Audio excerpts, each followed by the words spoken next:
네, 안녕하세요. 연세바로촉병원 원장 이태진입니다.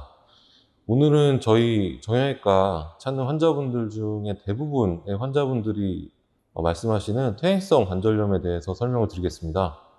퇴행성 관절염이라는 것은 관절에 싸고 있는 관절 연골이 노화 등으로 인해서 손상이 가면서 관절 안에 연골 주위의 뼈, 근육, 활액 등의 염증이나 여러 가지 반응성으로 통증 등을 야기하는 것들을 말합니다.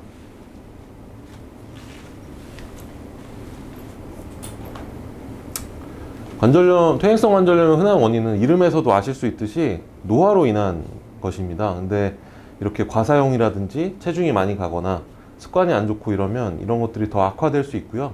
특히 젊으신 분들도 외상으로 인해서 관절이 다쳤던 분들은 이러한 노화의 과정이 더 가속화되기 때문에 퇴행성 관절염이 남들보다 좀 더 일찍 올 수 있는 겁니다.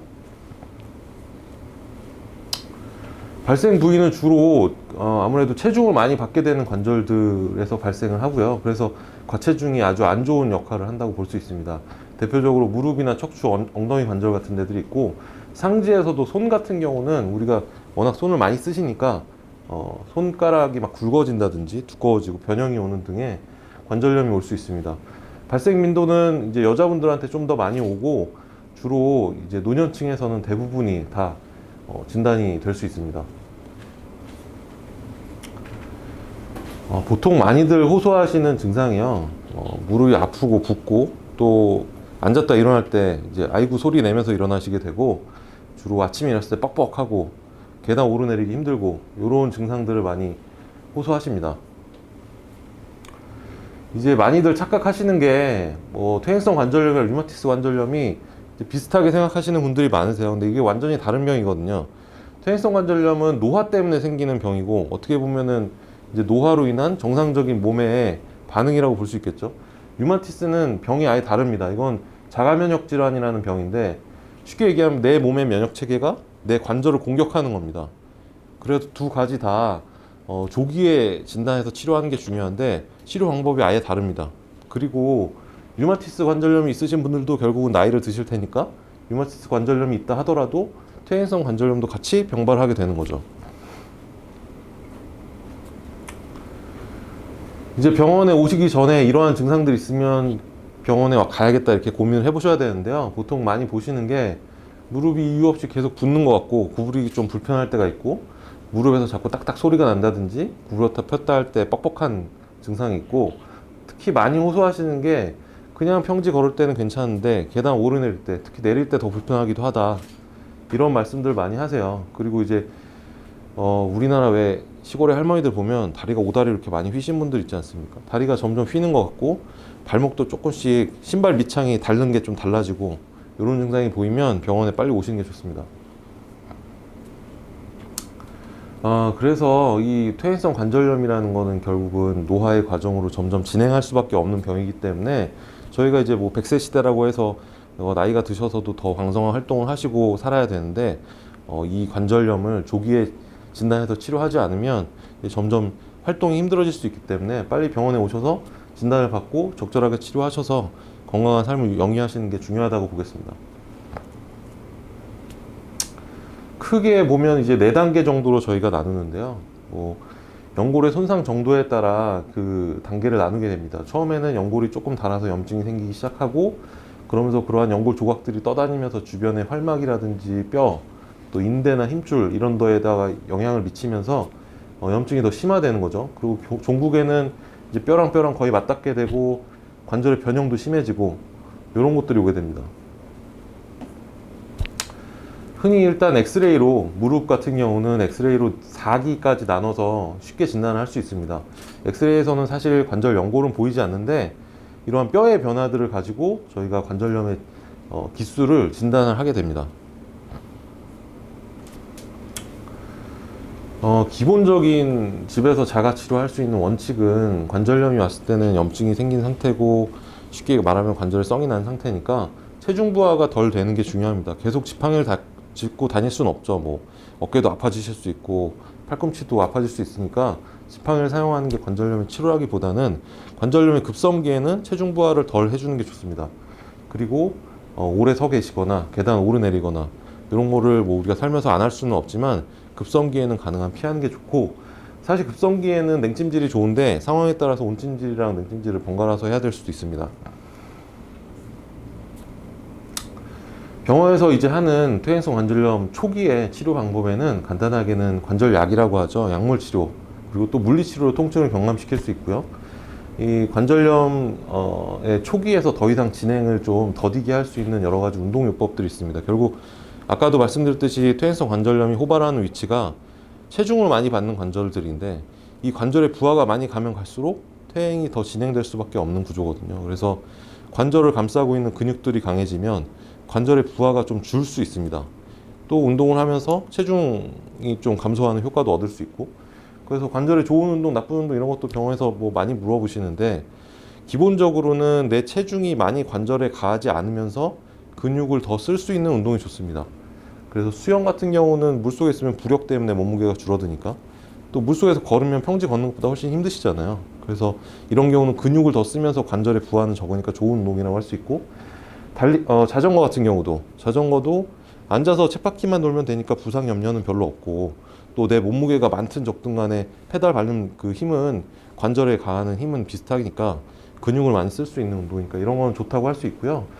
관절염이 진행할수록 결국 관절의 강직이라고 하거든요. 그 관절의 운동 범위가 점점 줄어들게 됩니다. 이러면 병을 더 악화되는 요인이 되기 때문에 스트레칭도 많이 하시는 게 좋겠고, 뭐 달리기나 등산, 줄넘기 이런 것들이 절대적으로 그냥 나쁘다고 하는 운동은 아니지만, 과체중이거나 이렇게 관절에 부담이 많이 가는 상황에서는 아무래도 체중을 부하하는 관절에는 좀 악영향을 미칠 수 있으니까 이런 건 좀 주의하시는 게 좋겠습니다.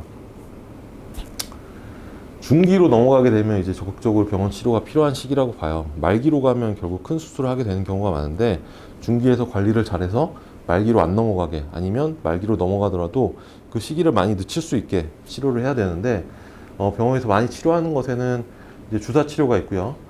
또 이제 관절 내에 연골이 상하게, 연골이 빨리 상하게 만드는 선행되는 질병이 있을 수 있습니다. 뭐 인대가 망가졌다든지, 연골이 좀 찢어졌다든지, 이런 것들을 조기에 치료하면 관절 연골이 빨리 달아가는 속도를 좀 늦출 수 있습니다. 그래서 이런 거는 병원에서 빨리 진단을 해야 된다고 보고요. 말기가 되면 이분처럼 이제 뼈가 다 삭아서 없어지고 이제 관절 변형이 오고, 이렇게까지 되면 결국은 인공관절을 하시게 됩니다. 이제 병원에서 흔히 이제 많이 하는 주사 치료들이 있습니다. 종류도 여러 가지지만 대표적으로 뭐 무릎이나 관절에 병원에서 주사 맞아보신 분들은 다 들어보셨을 건데, 뭐 뼈주사, 연골주사 이렇게 얘기를 하는데요. 둘 간에는 사실 엄연한 좀 차이점들이 있습니다. 이제 뼈주사라는 거는 스테로이드 성분이고 강력한 소염 작용을 해서 몸의 염증을 줄여주니까 염증이 없어지면서 통증이 줄어듭니다. 부은 것도 가라앉고요. 하지만 이 스테로이드 자체는 연골에 어떤 치료적인 효과는 없습니다. 연골이 만들어내는, 상에서 만들어내는 염증만 가라앉혀 주니까 통증은 감소시킬 수 있는 치료죠.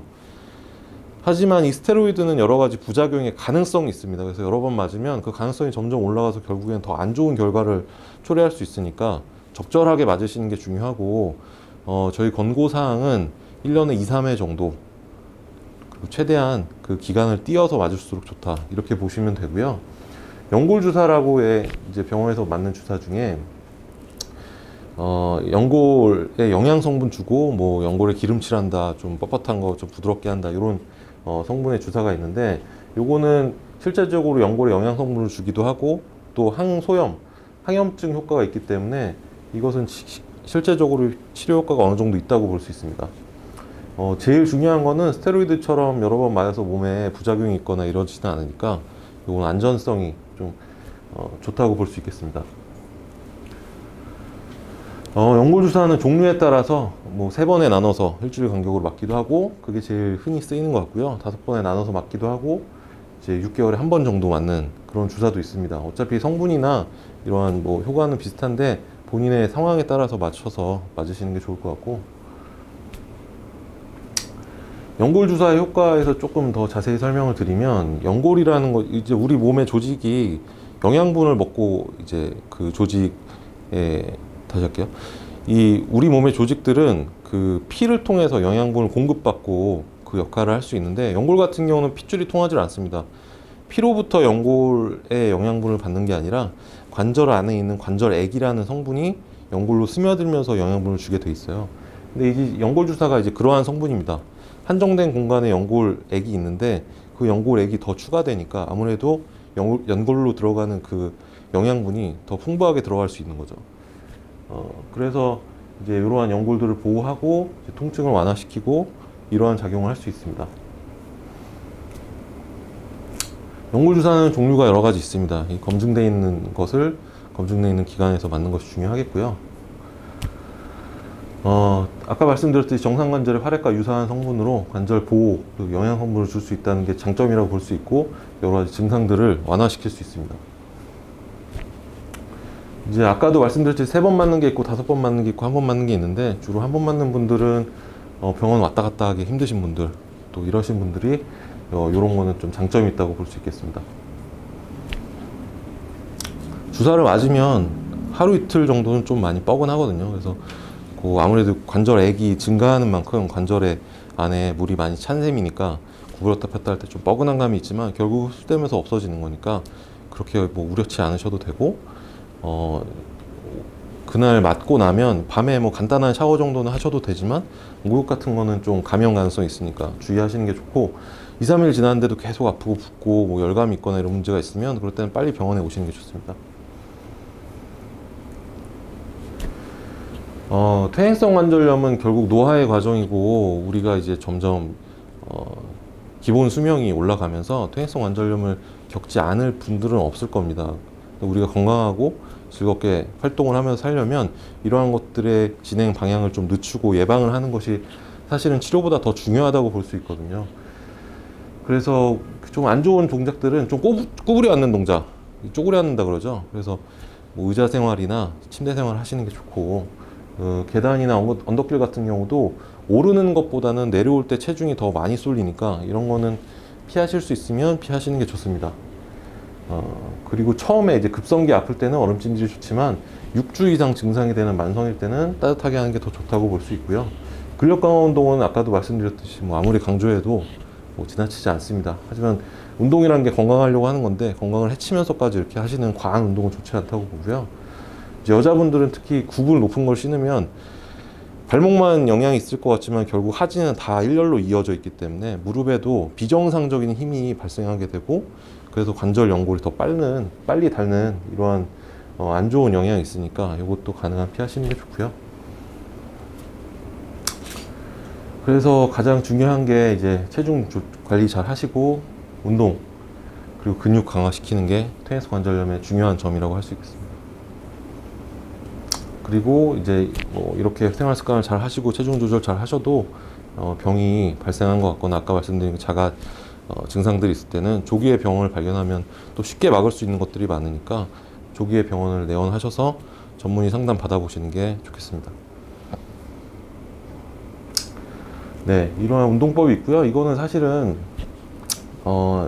저희 인공관절 수술하신 분들도 이 정도 운동은 너무 쉬운 강도기 때문에 이런 거는 뭐 근데 어디서든 앉아서도 할 수 있는 거니까 한 번씩 해보시는 게 좋겠고, 스트레칭과 이런 근력 운동 다 중요하다고 보겠습니다.